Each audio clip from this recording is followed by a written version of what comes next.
ప్రపంచ వారసత్వ దినోత్సవం సందర్భంగా అగ్గలయ్యగుట్టను సందర్శించారు మాజీ ఎమ్మెల్యే దాస్యం వినయ్ భాస్కర్. వారసత్వ సంపదను సంరక్షించుకోవడం ప్రతి ఒక్కరి బాధ్యత అన్నారు. అగ్గలయ్యగుట్ట అభివృద్ధికి బీఆర్ఎస్ సర్కార్ శ్రీకారం చుట్టిందన్నారు. జైన మతానికి చెందిన ప్రాచీన జనాలయాలు, విద్యా కేంద్రాలను అభివృద్ధి చేశామన్నారు. ఈ కార్యక్రమంలో బీఆర్ఎస్ స్థానిక నేతలు పాల్గొన్నారు.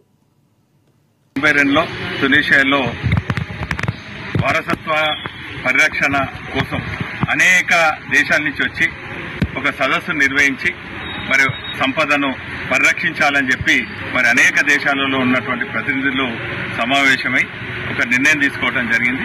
ఆ నిర్ణయాన్ని యునైటెడ్ నేషన్స్ ఆర్గనైజేషన్ 1983లో మరి ఈ ఏప్రిల్ 18న ప్రపంచ వారసత్వ దినోత్సవాన్ని ప్రకటించడం జరిగింది.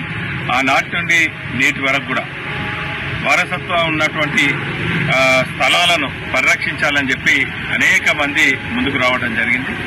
మరి ఇంటాక్ లాంటి సంస్థలు కూడా మరి దేశంలో అనేక వారసత్వాన్ని పరిరక్షించాలని అనేక కార్యక్రమాలు నిర్వహించడం జరిగింది.